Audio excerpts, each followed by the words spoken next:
talaga. Pero, kung ganun talaga ang mangyayari, bakit kailangan nyo pang i-connect sa internet, Garud, yung automated counting machine bago ka mag-transmit ng data? Kasi kapag nakakonect nyo sa internet, bago na mo naman kailangan yung internet, binibigyan mo lang ng oportunidad yung hacker na baguhin yung score ng automated counting machines. Yung sinasabi ng COMELEC na magta-transmit lang siya after printing ng election return, yun naman talaga ang nakasulat sa mga rules. Pero hindi yun yung point ko. Ang point ko is sa mga panahon na hindi kailangan na mag-transmit pala ng data sa servers ng COMELEC, huwag mo nang i-connect sa internet yung automated counting machine. Best practices po yan sa lahat ng mga sensitibong computer systems sa buong mundo. Sana po sundin ng COMELEC. Doon naman sa sinasabi nila na, Attorney Harold, fake news ka kasi yung ginagamit naman namin connection sa internet ay private connection, hindi public connection. Hello? Dapat private connection talaga. Kasi kahit na sinong developer ng computer program at computer systems ngayon sa buong mundo, bawal nang gumamit ng public connection. Kahit ikaw, tignan mo yung Google Chrome mo ngayon kapag nagbabrowse ka ng internet, naka-private connection yun kasi ang nakalagay doon is https:// try mong tanggalin yung S kasi kapag wala yung S magiging public yung connection. Ang sasabihin ng Google Chrome, uy, bawal pumasok dyan kasi baka pwedeng ma-hack yung connection mo. Kaya ang ginagawa ng COMELEC ngayon is yung sinasabi nila ay yun naman na talaga ang nakasulat sa rules ng COMELEC sa as it is written right now. At yun yung best practices right now. Pero hindi yun yung point ni Attorney Harold Respicio. Ang point ni Attorney Harold Respicio is kapag connected sa internet yung automated counting machines sa panahon na hindi naman siya kailangan mag-transmit ng data, binibigyan mo ng pagkakataon yung hacker na mabago yung score sa automated counting machines. Ang iniisip ko lamang po sa mga ganitong statement ng COMELEC, talaga bang hindi nyo naiintindihan yung sinasabi ko na vulnerability o nagtatanga-tangahan lang po kayo, Chairman George Garcia, para lituhin ninyo ang taong bayan? Dahil po ang katotohanan is, ang iniisip ng taong bayan ngayon, ito po yung first time na nagsampa kayo sa tao sa isang critic ng automated counting machines. Maraming critics ngayon, ngayong automated elections 2025 at maraming critics ng automated 2022. Ang dami nilang masasabing masasama laban sa inyo. Pero bakit ngayon nyo lamang gustong ipakulong yung taong naglabas ng expose? Bakit ngayon nyo lamang siyang gustong sirain ang buhay? Bakit gusto nyo ipatanggal yung kanyang lisensya bilang CPA, gusto nyo siyang ipadisbar, at gusto nyo siyang ipakulong ng napakaraming taon? Ganon ba kasama yung linabas niya na video para ganon nyo siya gantihan at sirain ang kanyang buhay? Ang laman lang po naman kasi ng video na iyon ay ipinakita ko talaga sa COMELEC kung paano i-hack ang automated counting machines in principle gamit ang sarili kong code at sarili kong equipment. Kapag merong mandadaya sa eleksyon, yun ang gagawin niyang daya. Ipinakita ko iyon sa COMELEC, step by step, code by code. Actually, kapag ikaw yung, sabi nga ng COMELEC, para daw ako nagpakita ng manual or ipinakita ko talaga yung step by step, kahit ordinaryong tao, matututunan niyang i-hack yung election code, yung automated counting machine. Kapag nakita niya yung video ko, actually tama yun, COMELEC. Kasi nga, gusto kong ipakita sa inyo na kapag merong isang hacker, hindi niya kailangan yung video ko para gawin yung hack. Pinapakita ko sa inyo na posible yung hack anytime kahit na sinong may masamang gustong mag-hack sa automated counting machines. Para isang pagsubok ito sa COMELEC actually kasi kapag malinis ang damdamin ng COMELEC tungkol sa eleksyon na to at honest talaga siya, ang gagawin niya is, uy, Attorney Harold, ipinakita mo talaga sa akin na pwede talaga palang ma-hack ang automated counting machines. At thank you na rin dahil sa same na video na yan, nagbigay ka ng suggestion sa akin para paano i-correct yung vulnerability na yun. Thank you very much. Kaya taong bayan, tignan ninyo ha, nakikinig ako sa isang expert, meron pala vulnerability, best practice pala ito na huwag i-connect sa internet kapag hindi kailangan. Sinusunod ko na po dahil ito po ang commitment ng COMELEC para sa isang eleksyon na mataas ang integridad. Yun po ang pagsubok sa inyo. Correct. Kapag ganun po ang ginawa ninyo, napakataas ang Correct. trust rating ng eleksyon na ito at napakataas ng score ng COMELEC sa puso ng taong bayan. Correct. Kaso nga lang, ang pagsubok na ito, COMELEC Chairman George Garcia, kapag May bala kasi hindi yan. mo sinunod ang tama, booking na booking ka, guilty ka. Ano pa ba ang iba pang explanation bakit guilty ka at ayaw mong sundin yung advice ni Attorney Harold Lespicio? Bakit for the first time gusto sa history ng mga critics ng COMELEC, ngayon ka lang gustong magpakulong at manira ng buhay Kaya at nga. pinatanggal mo pa yung video sa internet? Iisipin tuloy ng tao is, siguro si Attorney Harold Respicio na buko niya yung talagang modus operandi Yan ng yung COMELEC nangyari. kapag nandaraya sila sa eleksyon. Oo, yan Siguro yung nangyari ganito nung yung last plano nilang election. gawing pandaraya ngayong eleksyon na ito, ngayong darating na 2025. Yan yung nangyari Kasi nga last naman, kapag election. pinanood mo yung video na yun, convincing talaga at pwede talagang gawin kahit na sinong tao na merong access sa automated counting machines. Pwede talagang gawin. Kaya kapag hindi mo sinunod yun, guilty ang COMELEC. COMELEC, dadayain nyo ba ang eleksyon? Kasi nga naman, ang taong bayan nagtatanong. Tanong ko po ang taong bayan, kung meron bang mangdaraya sa eleksyon ngayon, manggagaling ba sa loob ng gobyerno o sa labas ng gobyerno?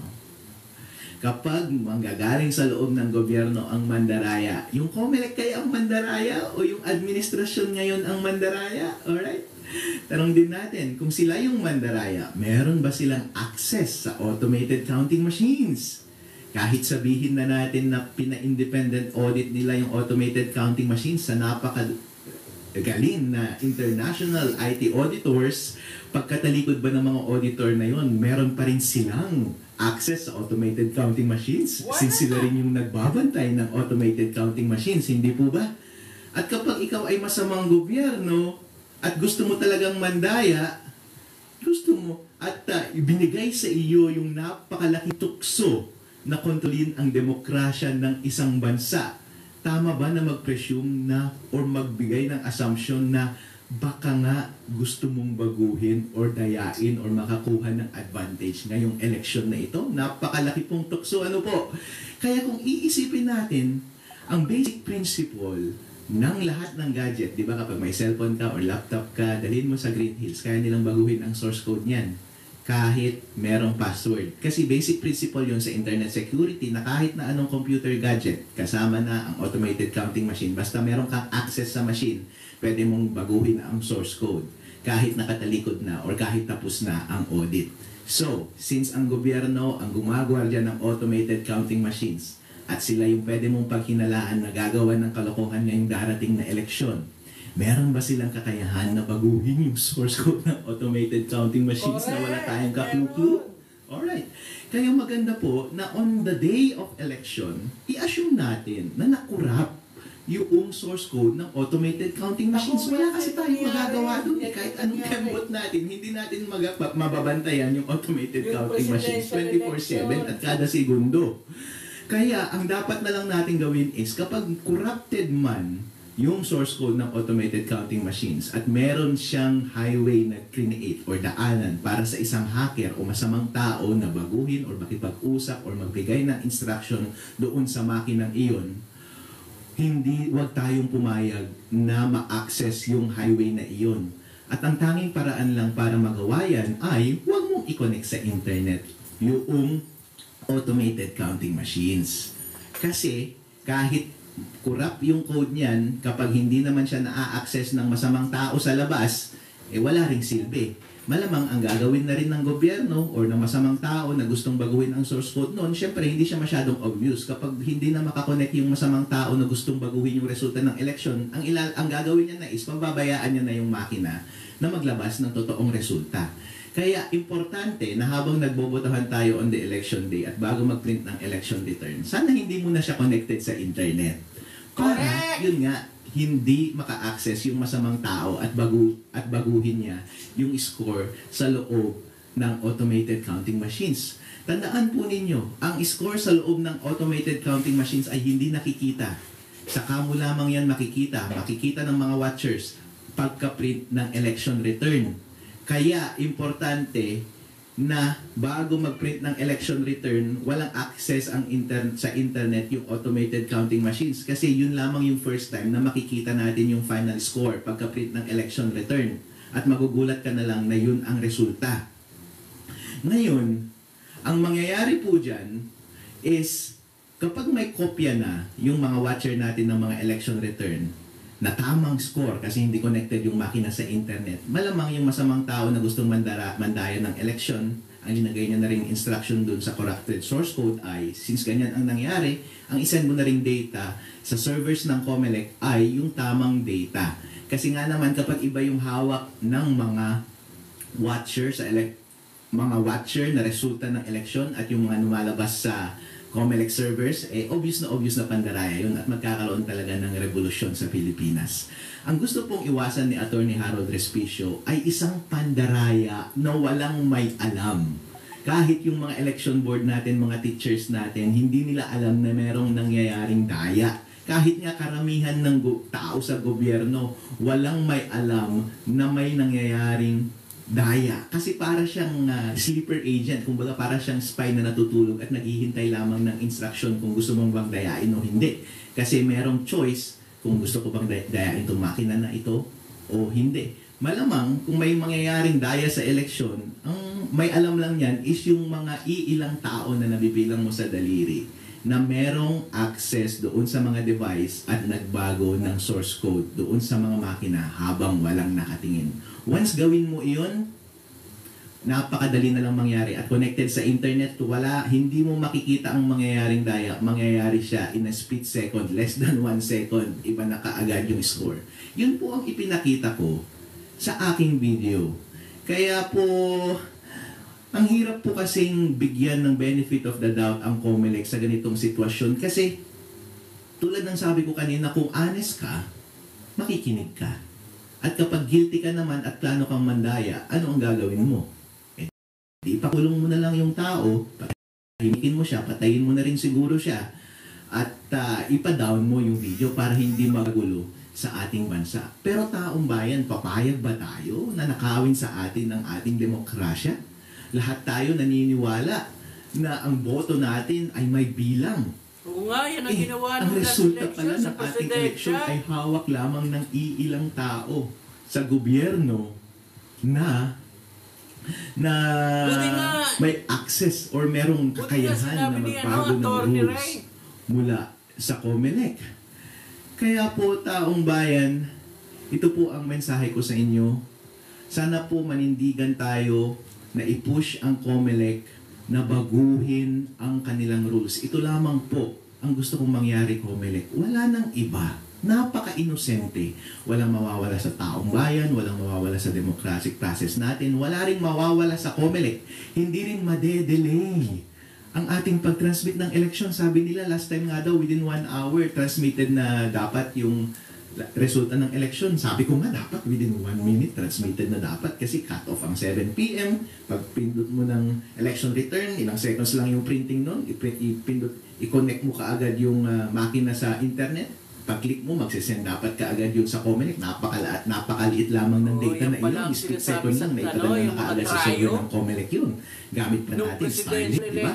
Napakaganda po yun. Kasi ang delay lang na mangyayari is yung moment na isasaksak mo yung LAN cable doon sa automated counting machine. It will only take you 1 or 2 seconds para gawin yun. Kung meron mang delay na mangyayari dahil sa suggestion ko, yun lamang ay 1 or 2 seconds dahil tatayo ka at ikakabit mo yung LAN cable doon sa automated counting machines. Kaya ito po ang sinasabi ko, COMELEC, napakasimple lang ng solusyon.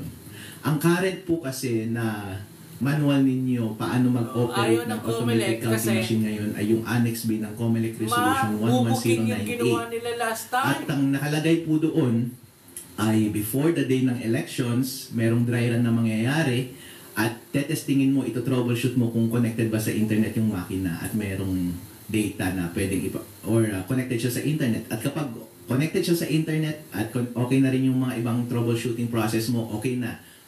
Iligpit mo na yung makina para mangyari na lamang sa election day, i-on mo na lang yung makina at wala nang further instruction about sa connection sa internet. Ang madideduce mo dito Dapat ay siya maging connected na siya all throughout the day sa internet kasi walang explicit instruction doon sa manual na yun dapat si na dapat i-connect mo sa internet at i-disconnect mo sa internet ng automated counting machine at i-connect mo lang siya pag magta-transmit na kasi ng yan ang resulta guilty at nung unang pagkatapos panahon ng ng pag-print presidential election. ng election return. Tinanong ko po yung mga COMELEC officials sa aming probinsya at sa mga ibang lugar na rin dito sa Pilipinas. Lahat po sila sinasabi nila, sir, ang pagkakaintindi po namin on the election day, connected na talaga sa internet kasi wala namang explicit instruction na i-disconnect mo sa internet. Oo nga. At saka nung past Ganyan yung elections po, dayaan connected talaga. na po siya sa internet. Dinaya talaga yung presidential Kaya nga po, election. COMELEC Chairman George Garcia, yun po ang suggestion.